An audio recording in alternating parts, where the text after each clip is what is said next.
You are aware that India has been invited to this OIC Foreign Ministers meeting as a guest of honor country.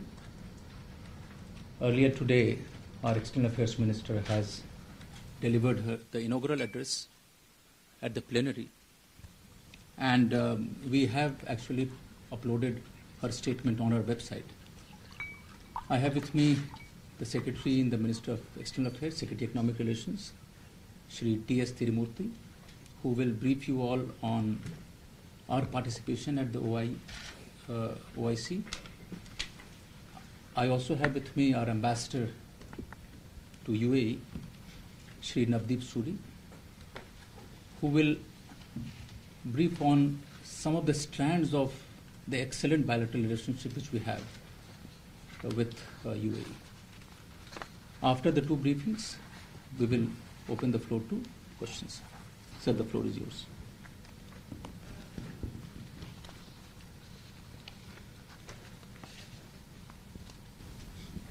Friends, thank you very much for coming here.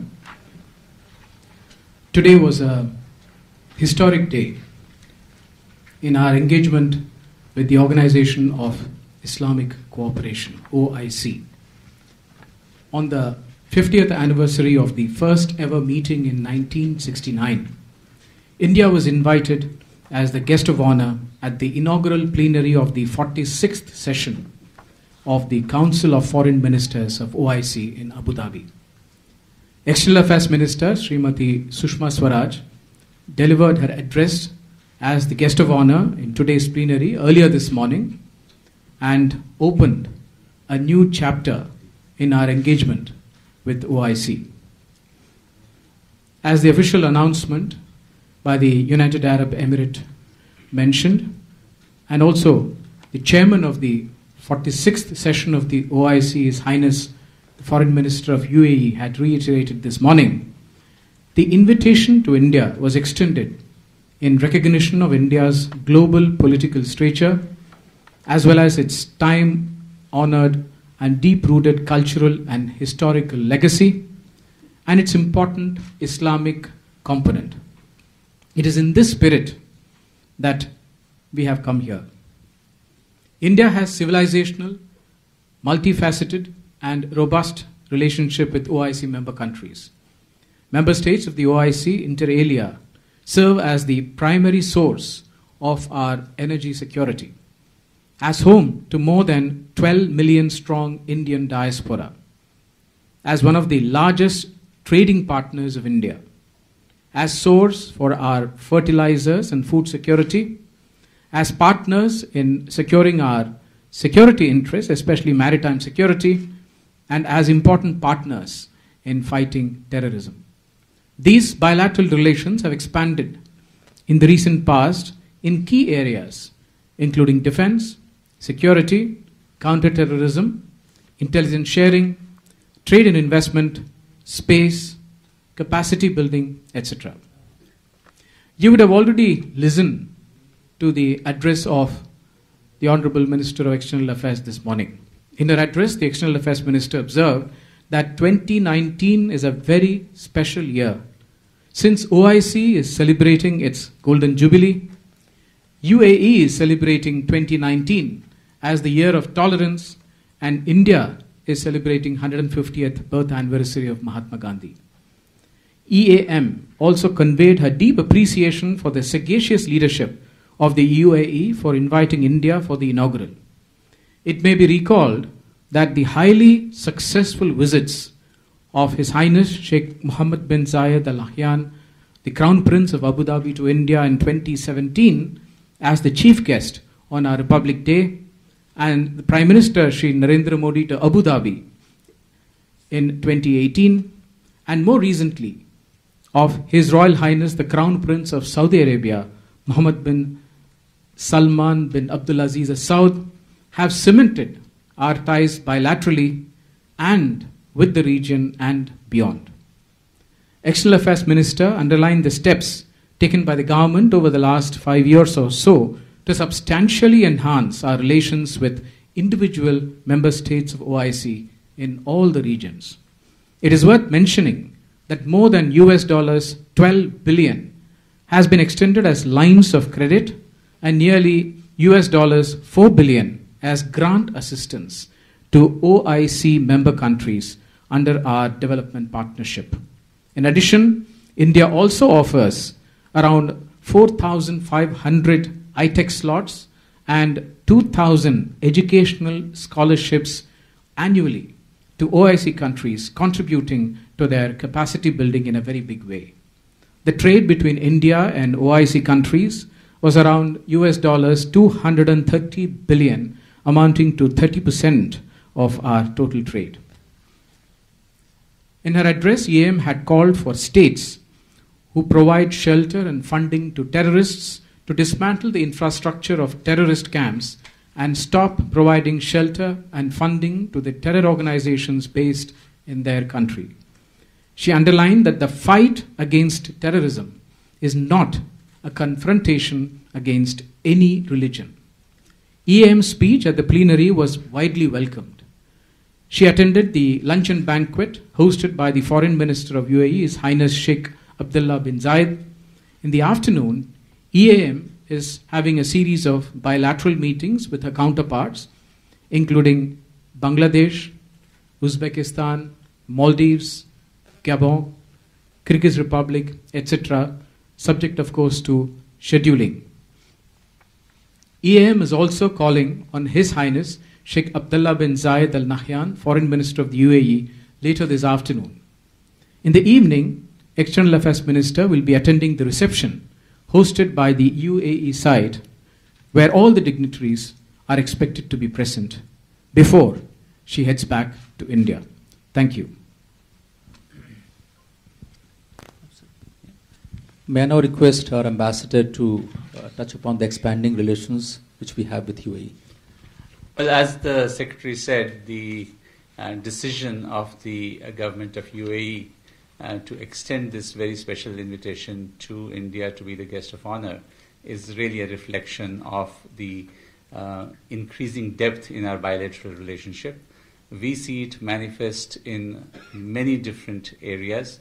When we talk about the fact that we have a comprehensive strategic partnership agreement, we can start almost in any direction and see how far we are going.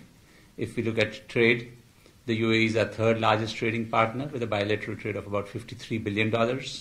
If we look at investments, yesterday some of you might have seen a press release from Abu Dhabi Investment Authority conveying that they have done a fresh round of $500 million investment into a special fund for investment into stressed assets.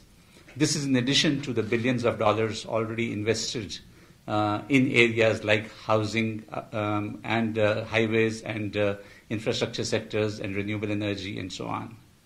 In the field of energy, you see the same thing. We acquired our first oil concession here last year, and in the next week or so, you may get some news on a further development. In the area of strategic petroleum reserves, Abu Dhabi National Oil Company partnered with us to establish our first strategic petroleum reserve in Mangalore, and talks are already underway on a second one. ADNOC and Aramco have already done a strategic agreement to be partners in the $44 billion Ratnagiri refinery project. But it's not just about these numbers.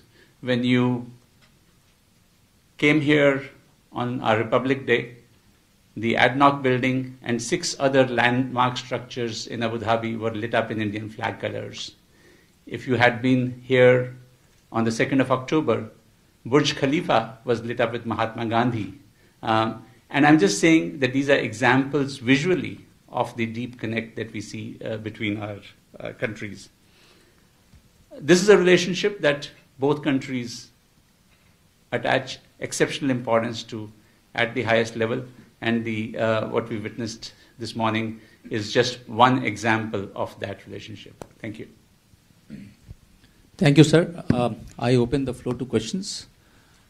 Please introduce yourself very briefly, and we will not take any questions which is outside our participation to OIC. Sir, आज एक बहुत ही सख्त बयान पाकिस्तान की तरफ से आया है. पाकिस्तान के विदेश मंत्री ने कहा कि भारत को कोई मॉरल ग्राउंड नहीं है कि वो OIC की मीटिंग में मौजूद रहे, और इसलिए ये कहते हुए, भारत पर आरोप लगाते हुए उन्होंने इस मीटिंग का बहिष्कार किया है। पहली बात, भारत इस चीज़ को कैसे देखता है?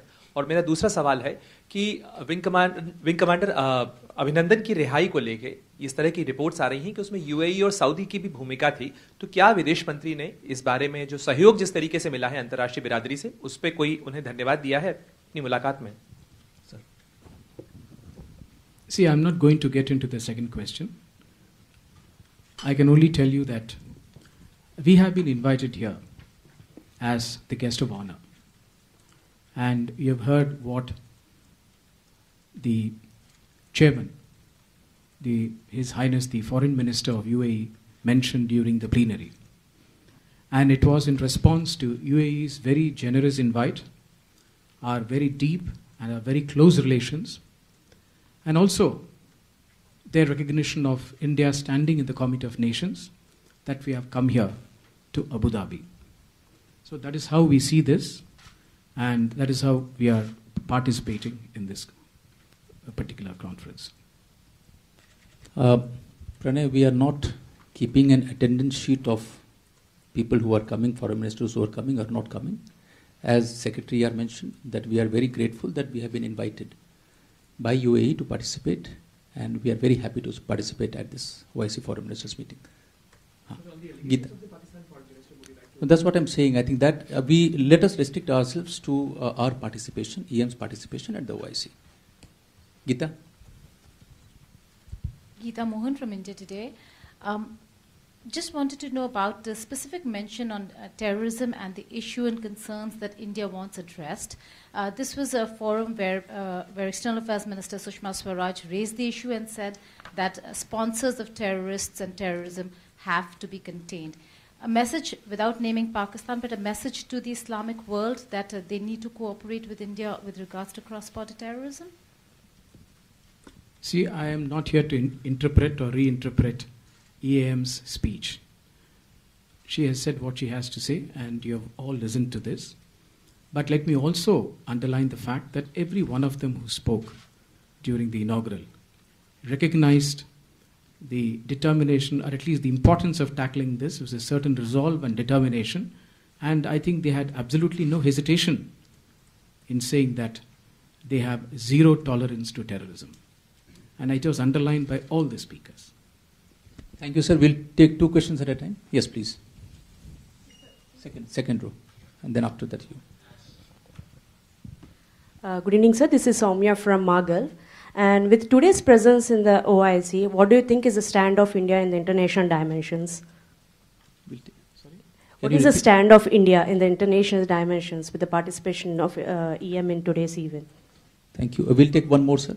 Yes, please go ahead. Thank you, Mr. Ambassador. Thank you, Mr. Kumar. My question is, are there any talks in the closed meetings today in the morning regarding to the Pakistani issue?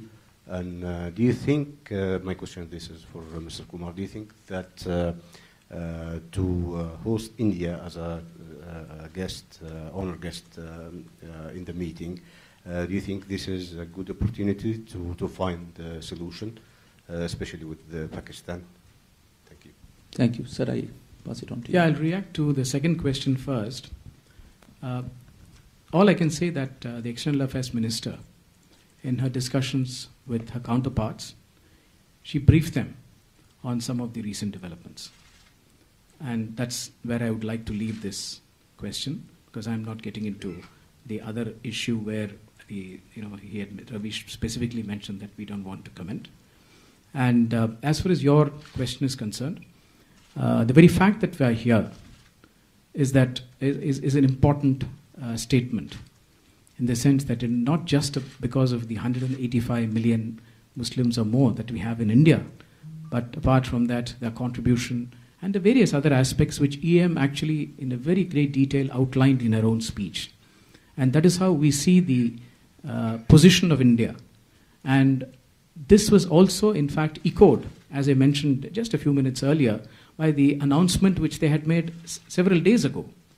And they described the three reasons why they felt that India is being invited as a guest of honor for OIC. Yes, please. Yeah. I'm Binsal Abdul Qadir from Gulf News. With the boycott of Pakistan, this has been a major issue in the OIC. So I would like to know whether there was any mediation offers from OIC members between India and Pakistan, especially Saudi Arabia or the UAE. If there is any gesture, India will accept it. There was no effort to mediate from any OIC member. Hi. Yes, please. My name is Anjana. I'm from Khalij Times. What do you expect? What do you expect will be the tone of a resolution on Kashmir if that comes out on the last day and second day of OIC tomorrow? Thank you. See, we have opened a new chapter in our relations with OIC. At this point of time, I don't want to speculate on what sort of resolution which will come out after today or tomorrow. But our position has been made very clear over the years. Jammu and Kashmir is an integral part of India, and we will not let anyone interfere in our internal affairs. And that position stands. Any other question? If none, we conclude this special briefing from Abu Dhabi. Thank you all for joining.